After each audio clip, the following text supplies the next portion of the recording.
last century we had 2 massive world wars, 3 if you count the Cold War.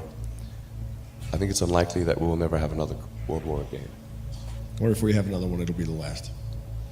Yeah, it just could be radioactive rubble.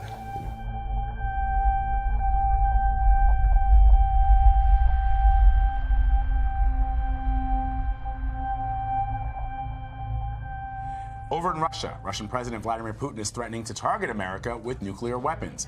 He made the remarks in his annual speech to both houses of the Russian parliament today. Putin says that he would not make the first move, but that he'd have no choice if the U.S. puts its own nuclear missiles in Europe. Tensions have been high after the Trump administration's decision to withdraw from the Cold War-era nuclear treaty before that announcement. The Trump administration said today it's pulling out of a nuclear arms control treaty that dates back to the Cold War. The treaty was signed in 1987 by President Ronald Reagan and Soviet leader Mikhail Gorbachev. It bans the U.S. and Soviet Union from possessing, producing, and test flying ground-launched missiles with a range of around 300 to 3,400 miles. When the Russians put it on display, it looks much like any other missile. But this is the weapon which threatens to unravel decades of nuclear arms control.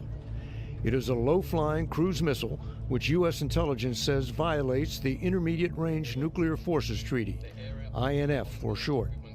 Today, the Trump administration announced that if Russia won't abide by the treaty, neither will the U.S. We can't be put at the disadvantage of going by a treaty, limiting what we do when somebody else doesn't go by that treaty. Russia, under Vladimir Putin, in what the U.S. believes is an attempt to intimidate the NATO allies, has secretly fielded about 100 of these new missiles, despite what Secretary of State Pompeo said were repeated protests going back to the Obama administration. We have raised Russia's noncompliance with Russian officials, including at the highest levels of government, more than 30 times. Yet Russia continues to deny that its missile system is noncompliant and violates the treaty. The U.S. must now decide how to respond, which it could do by taking existing sea-launched cruise missiles and basing them on land. Russia is firing back at President Trump's new threat to pull out of a landmark nuclear weapons treaty. One Russian official warns breaking the pact would be a very dangerous step. The U.S. has declared Russia in violation of the treaty by developing prohibited weapons. Russia denies that charge and has accused the U.S. of breaching the agreement. U.S. defense officials say this is the real deal. Russia test firing its new high-speed hypersonic missile, a missile that the U.S. military currently cannot defend against. Russian President Vladimir Putin pulling no punches on his intent. The new avant-garde missile system is invincible against today's and future air and missile defense systems of the potential enemy. This is a big success and a great achievement. If the weapons work as advertised, there is no current defense against them.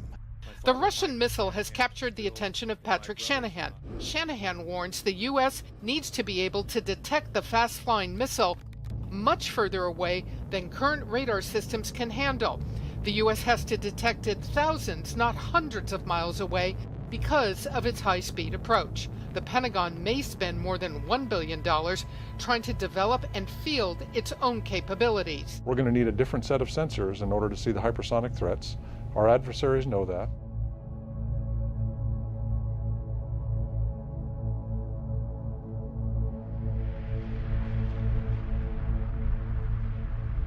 Both India and Pakistan have more than 100 nuclear weapons each, far more than enough to create a nuclear winter which will kill us all.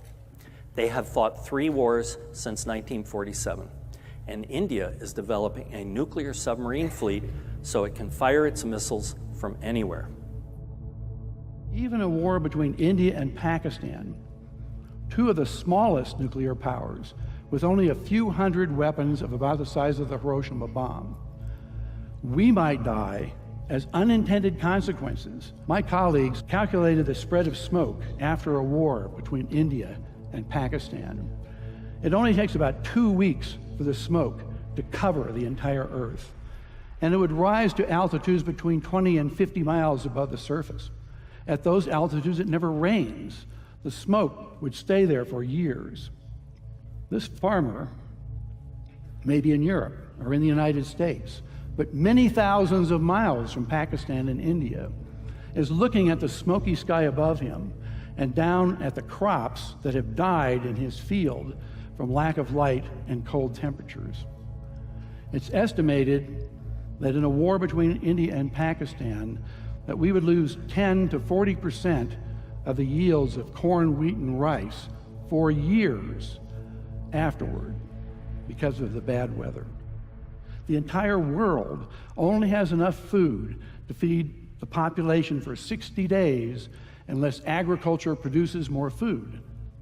It's estimated that 1 to 2 billion people would die after a war between India and Pakistan of starvation. The escalating military tensions between the U.S. and Russia as Pentagon officials game out a response to Russian aggression in Europe. Vladimir Putin is now making some serious moves in the Caribbean. Putin is on America's doorstep with nuclear-capable bombers that can fly at twice the speed of sound. It's a bold move right out of the Cold War as the Russian president tries to establish a military foothold near American shores. A Russian bomber with an impressive wingspan touches down at America's doorstep. Two of these bombers, nicknamed Blackjacks, are in Venezuela tonight. Vladimir Putin has deployed these warplanes along with 2 support aircraft to conduct exercises over the Caribbean with Venezuelan forces. A worrisome development for Washington, considering the capability of the Russian bombers, which can fly twice the speed of sound. This bomber was designed to do both high-altitude and low-altitude penetration of airspace with nuclear weapons, to deliver nuclear weapons on target. This aircraft was designed to be an offensive-capable weapon to get into our airspace during the Cold War. Analysts say Putin is sending an unmistakable signal to the United States tonight. He's clearly trying to send a message to the United States that he can play in our backyard and that Russia maintains significant military capabilities. Putin has made it very clear through his actions and through his commentary that he intends to reestablish Russia to the level of influence of the Soviet Union.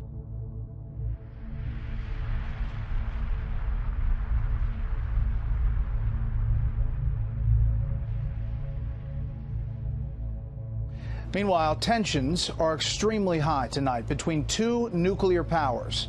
Not here in the U.S.